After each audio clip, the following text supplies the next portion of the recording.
Omong pangan itu omong hidup dan matinya sebuah negara. Saya khawatir badan pangan ini hanya akan menambah jumlah kementerian. Itulah yang tadi dikatakan jangan sampai keberadaannya sekedar memberatkan APBN, Pak. Keberadaan Badan Pangan Nasional ini berdasarkan amanat Undang-Undang Nomor 18 Tahun 2012. Republik ini harus menunggu hampir 1 dekade, Pak. 9 hampir 10 tahun. Pertanyaan pertama, kenapa demikian lama? Saya jawab aja sendiri. Banyak pihak tidak mau lembaga ini ada. Syukur karena ada keberanian revolusioner dan progresif dari seorang Presiden Joko Widodo, maka kemudian ada Perpres 66 tahun 2021, dan kemudian ada Badan Pangan Nasional ini, Pak. Untuk membereskan seluruh carut-marut perpangan nasional kita. Tadi Pak Arief mengatakan mengintegrasikan mulai dari hulu sampai ke hilir, dan ada satu kata kunci, memainkan peran sebagai konduktor yang memimpin orkestra di bidang perpanganan nasional. Sekarang sudah dibentuk, lalu apa, Pak? Apa yang bisa Bapak buat? Saya ingin tegaskan lagi, Badan Pangan Nasional ini bukan sekedar badan ketahanan pangan nasional. Karena sejarah paradigmatik itu berbeda jauh, Pak.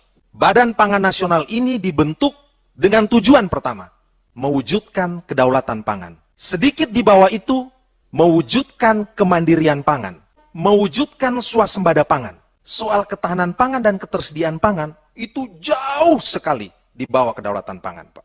Itulah mengapa Presiden Republik Indonesia seperti Bung Karno bicara, omong pangan itu omong hidup dan matinya sebuah negara. Badan ini berada langsung di bawah Presiden, bertanggung jawab secara langsung kepada Presiden, dan saya maknai badan ini memegang kendali penuh dalam sektor pangan nasional kita, Pak. Pertanyaan saya, Bapak punya nyali, punya power untuk misalnya bicara dalam hal impor kepada Kementerian Perdagangan. Bicara soal bagaimana meningkatkan produktivitas terhadap Kementerian Pertanian.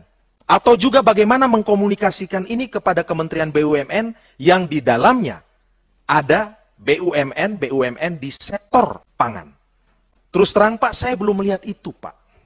Yang Bapak ceritakan dari tadi, itu narasi pada level aksi implementasi. Yang kami inginkan adalah bicara pada level paradigma, diturunkan pada level kebijakan, lalu baru aksi implementasinya seperti apa, Pak? Konkretnya, kepada Menteri Perdagangan, Kepala BPN mau omong apa? Misalnya, soal data. Kerap kali data Kementerian Perdagangan berbeda dengan data Kementerian Pertanian. Berbeda dengan datanya Bulog. Apa yang mau Bapak sampaikan, sehingga kemudian sinkronisasi data ini bisa, Pak? Bapak bukan sekedar simpul yang menjalankan fungsi koordinatif, tetapi pihak yang memiliki otoritas karena memegang kendali. Bisakah Bapak ngomong kepada Menteri Perdagangan jangan impor? Bisakah Bapak omong kepada Menteri Pertanian tolong produktivitasnya dinaikkan? Karena tujuan kita ini kedaulatan kemandirian pangan, bukan sekedar ketersediaan. Apalagi, Pak, dunia hari-hari ini khawatir akan adanya krisis pangan. Kalau semua negara menerapkan kebijakan politik autarkis, menahan barang-barangnya untuk tidak diekspor keluar, dan terjadi krisis pangan, cilaka buat negara kita. Nah, momentum ini Bapak mau buat apa, Pak? Sebagai konduktor yang memimpin orkestra ini. Kalau ada seorang pemain ensemble tidak mematuhi, kira-kira Bapak bisa kasih reward.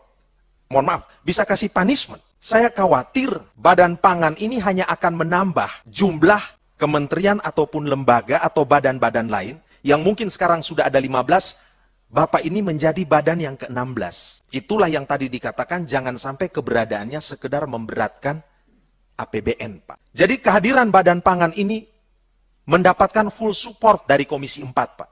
Terus terang, Pak, saya mau katakan bahwa karena kami yakin kalau badan ini ada di sini, paradigmanya adalah paradigma kedaulatan dan kemandirian. Bukan sekedar ketahanan dan ketersediaan pangan. Mungkin kalau di komisi lain, yes, seperti itu. Apalagi kalau kita telusuri Undang-Undang Nomor 18 Tahun 2012 yang melahirkan Badan Pangan ini, spiritnya adalah spirit kedaulatan. Nah, tolong Bapak cerita kepada kami, dari hulu ke hilir yang memfasilitasi perwujudan kedaulatan dan kemandirian pangan itu seperti apa? Kepada Kementerian Perdagangan saya akan ngomong apa? apa permasalahan yang ada di sana dalam upaya mencapai kedaulatan dan kemandirian. Kepada Kementerian Pertanian, apa yang mau saya sampaikan, saya komunikasikan. Kepada pemerintah daerah, pesan apa yang mau disampaikan, Pak. Awalnya ini menurut saya kita perlu harus serius. Karena ini fondasi, ini dasar. Kalau dasarnya rapuh ya repot. Dasarnya harus kuat. Supaya kita lihat betul ini visi arah dan orientasinya mau kemana, Pak. Dalam hal data tadi misalnya saja, saya belum menemukan pola mendapatkan data dari BPN ini, Pak. Polanya seperti apa? Kalau sekedar kolek dari sana sini aja, nanti hanya akan menjadi data pembanding yang kelima atau keenam, Pak. Untuk menjawab yang tadi Pak Budi katakan, data harus valid. Nah, kalau data tidak valid dan tidak akurat, pasti public policy-nya akan meleset. Ya, kira-kira demikian. Saya kembalikan. Lebih dan kurangnya mohon maaf, Pak Arief. Terima kasih Ketua, Pimpinan Rapat, Bapak Ibu, anggota Komisi 4 yang saya hormati. Beberapa pertanyaan dan harapan memang sangat besar kepada Badan Pangan Nasional. Kalau tadi Bapak Ibu berharap sangat besar kemudian menaruh harapan, saya juga sama, Pak. Pindah ke Badan Pangan Nasional ini tidak mudah. Yang pertama, saya modalnya Perpres. Perpres 66 2021. Yang anggarannya juga sangat terbatas, tidak ada struktur organisasinya, belum ada blueprint-nya, ya. Dan itu kalau Bapak Ibu lihat, kami punya sekarang ada Instagram, Bapak Ibu bisa cek kegiatan kami, Badan Pangan Nasional, mulai dari saya dilantik sampai dengan hari ini. Dengan segala keterbatasan, Bapak Ibu, kami sudah kerjakan beberapa hal, tetapi masih jauh dari harapan Bapak Ibu semua di Komisi 4. Kalau kita mau selesaikan satu persatu, saya mohon dukungan Ketua dan Komisi 4, kita detailkan satu-satu, Pak Budi. Mulai dari hulu, Pak Ansi, Pak Johan, ya, sampai dengan hilir. Kalau mau, saya rela bersama seluruh tim yang ada, kita duduk, kita detailkan. Mulai dari proses hulu. Siapa Pak Johan, Pak Andi. Jadi, ini nggak bisa sepotong-sepotong. Pada saat produksi ada di teman-teman Kementerian Pertanian, kemudian Bapak salahkan saya nanti di ketersediaan, juga nggak keren gitu. Jadi, kita mesti duduk sama-sama, sama-sama kita hitung, Bapak kita buat KPI sama-sama.